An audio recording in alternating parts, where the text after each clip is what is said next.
అది సర్లేమయ్యా. ఇప్పుడు ఇందాక అన్నావు కదా, పవన్ కళ్యాణ్ ఒక్క రూపాయి ఇవ్వకుండా ఓటు గెలవాలని అన్నావు కదా. అవును.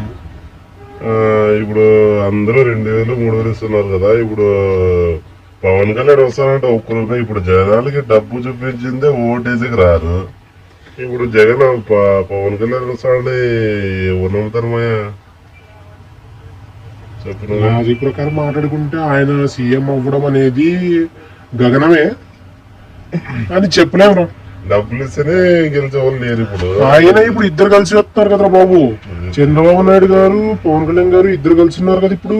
ఏమో మళ్ళీ నేను అట్లా అనుకుంటున్నా. ఏమో రాజకీయాలు కలిసే వాళ్ళు కలిసైనా మన దేశం బాగుపడుతుందని నేను కూడా అనుకుంటున్నాను. మరి ఏమైతుందో మళ్ళీ ఇతను జగన్ వీళ్ళ పాలన రాక్షస పాలన ఏంటిది, అందుకే ఇద్దరు కలిసి వస్తున్నారా బాబు వాళ్ళు. ఆయన నిన్న జనాన్ని చూసిన తర్వాత నాకు అప్పుడు అర్థమైందిరా బాబు, ఈయనకి జనాల్లో ఎంత ఫాలోయింగ్ ఉంది, ఈయన పాలన అంత బాగుందా అనిపించిందిరా నిన్న. అది చూడగానే నీకు అనిపించింది, నాకైతే అది పేమెంట్ వచ్చేమయ్యా. రే బాబు, నువ్వు ఏంట్రా ఇలా మాట్లాడేస్తున్నావేంటి, ఇంత ధైర్యంగా మాట్లాడేస్తున్నావేంటి ఫోన్ లో?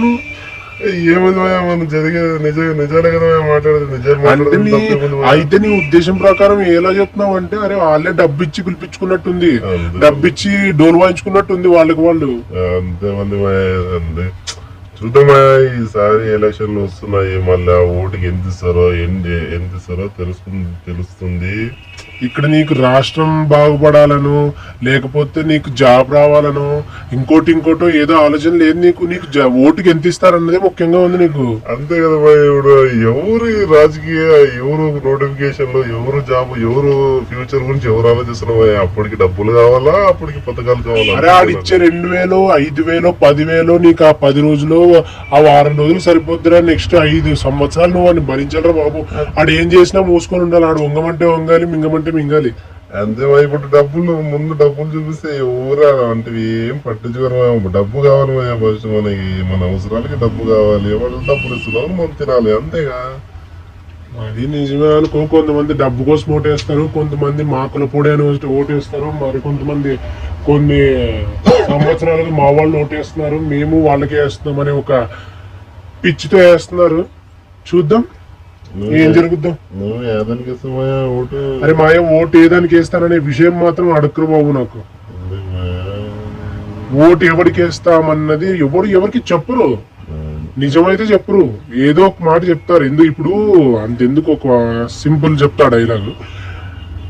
మన టీడీపీ వాళ్ళే వస్తారనుకో, వాళ్ళు వచ్చి ఓటుకి ఎంతో ఇస్తారు, అరే మీ ఇంట్లో ఉన్న ఓట్లన్నీ మాకే కావాలంటారు. మేమేమంటాం, అవును సర్లే మీకే వేసేస్తున్నామండి మేము అని చెప్పేస్తాం. మరి వైసీపీ వాళ్ళు వస్తారు, వాళ్ళకి అదే మాట చెప్తాం. తర్వాత ఇంకెవరు వచ్చినా వాళ్ళకి అదే మాట చెప్తాం. కానీ మనసులో ఎవరికి వేయాలని ఉంటుందో వాళ్ళకే వేస్తాం ఓటు. చూద్దామా ఏమైంది, ఎలక్షన్ లో ఏమవుతుందో తెలుస్తుంది. మళ్ళీ ఎవరు గెలుస్తారో. సిద్ధమని ఈయన బోర్డు పెడుతున్నాడు. చూద్దాం మరి ఏమవుతుందో మ్యాటర్. జగన్ వస్తాయండి, అంతా సర్వనాశనమయ్యా ఏపీ. ఇంకా ఆయన అంటున్నారు కదరా నీకు, ఈసారి ఓట్లు ఎలాగైనా గెలుస్తాం, ఓట్లు ఎలాగైనా మాకే పడతాయి, మేమే గెలుస్తాం, గెలుపుకు మేము సిద్ధం అంటున్నారు. అంటే 100 మాటలు అంటారు, అన్ని మాటలన్నీ జరుగుతాయి బాబు. మనసులో ఉన్న మాట చెప్పమంటావా? ఆయన ఓట్లు వేయించుకొని సీఎం పదవికి శ్రీకారం చుట్టడానికి సిద్ధమైతే నేను ఈ రాష్ట్రాన్ని వదిలిపెట్టి వెళ్ళిపోవడానికి కూడా సిద్ధంరా బాబు. నేను కూడా వస్తాను.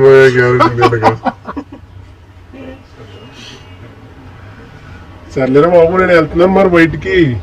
సర్లే కొద్దిగా జాగ్రత్తమయ్యా. నేను ఇద్దరు జాగ్రత్తగానే ఉందాంలే, ఎందుకంటే ఏపీలాగా ఉండదు మనం. ఏమో బాబు, నేనైతే సరే కానీ లాగించేనా మరి బయటికి వెళ్తున్నాం చాయ్ తాగడానికి. అరే బాబు బైక్ దిరా బాబు, వచ్చేస్తున్నా ఆగు నేను కూడా. ఓకే బాయ్ రా, ఉంటారా మరి.